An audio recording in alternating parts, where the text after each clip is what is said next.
Welcome back to the channel. This is Najee Broadcast. I just want to thank all my new subscribers. Welcome to the family and thank you once again for being part of Najee Broadcast. So today we have a new topic. I have been deliberately delaying to post because of how gruesome the crime is. I've seen this article about 2 weeks ago and I just want to see the outcome before I even post it. So it's about the 9-year-old girl who was raped by a 13-year-old boy back in 2018. So this has been tried for 3 years now, and the parents finally can breathe a sigh of relief because he's now been found guilty. So I'm just going to get into the details for you guys so you can get an understanding of what took place.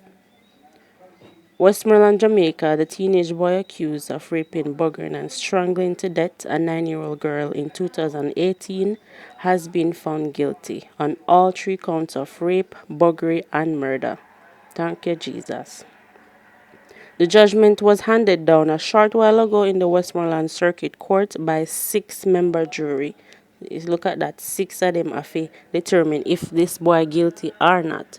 So you know, so the case serious. The jury retired for deliberations at 1:25 p.m. and returned with the verdict at 2:53 p.m.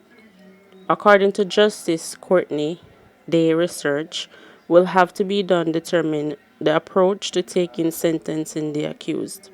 For sure, law says you can't give a child a death sentence, he said. Sentencing has been postponed until July 28 to facilitate all reports expected from experts who will provide guidance. Allegations are that the boy sexually assaulted and killed a young girl whom he knew after she accepted his invitation to pick apples as they walked home from school on June 5, 2018. So people, you see how long the parents might wait for this boy to spend his life in prison? And that's a long way, 3 years. And your baby girl dead and gone. Boy. Her body was found near guava tree, which is about 15 to 20 feet from the apple tree. A postmortem report presented in court last week showed the child died of asphyxia caused by manual strangulation. She also had laceration of the vagina and anus.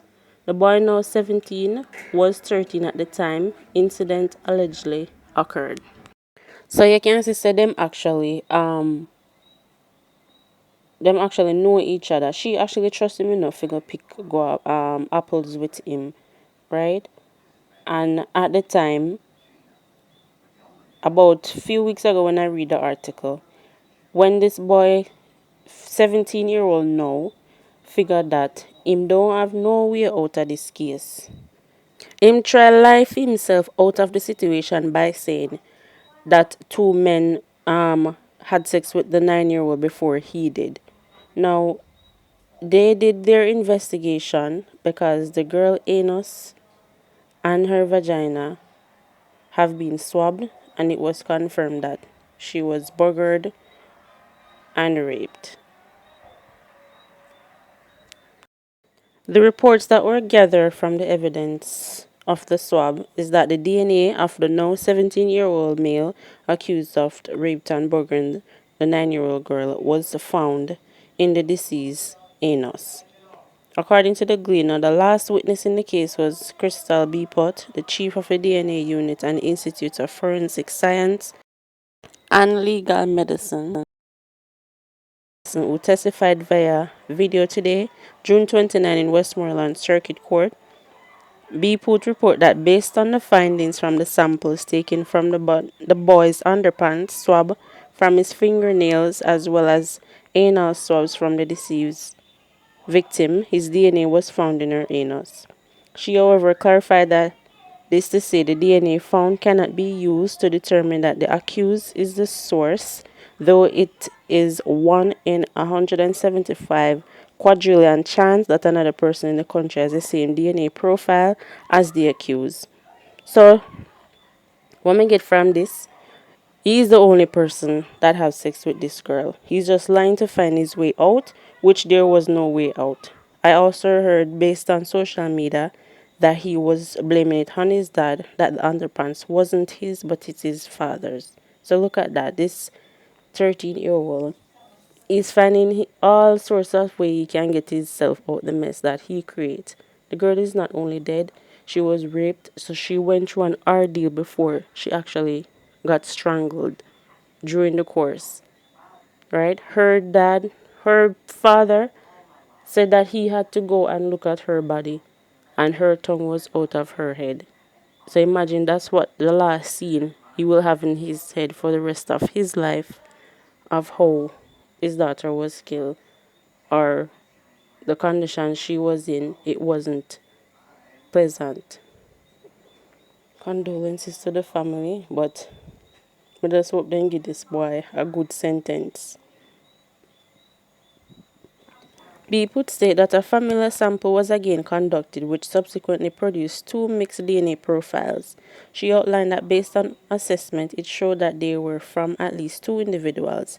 Prior to the testimony, Dr. Judith Mowat, the head of the Institute of Forensic Science and Legal Medicine, testified that swabs for forensic tests and analysis were taken from the deceased schoolgirl's vagina and it was found to have human fluids present.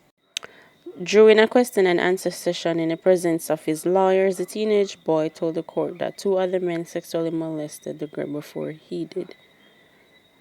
Why there's so much runaround around this story? First, at the time, he didn't bring this up. So this information is new. He said that he told the girl they're going to pick apples, and upon going to the apple tree he stated that there was a man with a knife and one with a gun and they went before him. But a mind of a teenager, 13-year-old at the time, you're going to see that that little girl went through that ordeal and you're going to be the third person to cause her suffering like that. Tell me, what kind of mindset is that for a teenager? And you're going to let that little boy go free? There's no way. There's no way that would be fair on the parents. They've already waited long enough to hear that he's guilty. That's a sigh of relief. But they want to know how long will his sentences be. Right? Because this is really, really it's troubled me and I don't even know the girl. But I'll leave it here with you guys. Let me know what are your thoughts on this disturbing news. It's really gruesome, and I just hope that the parents can move on from this after the sentencing, and they will be pleased with it as well. So just remember to like, share, subscribe, hit that post notification bell so you can be notified each time I post a video.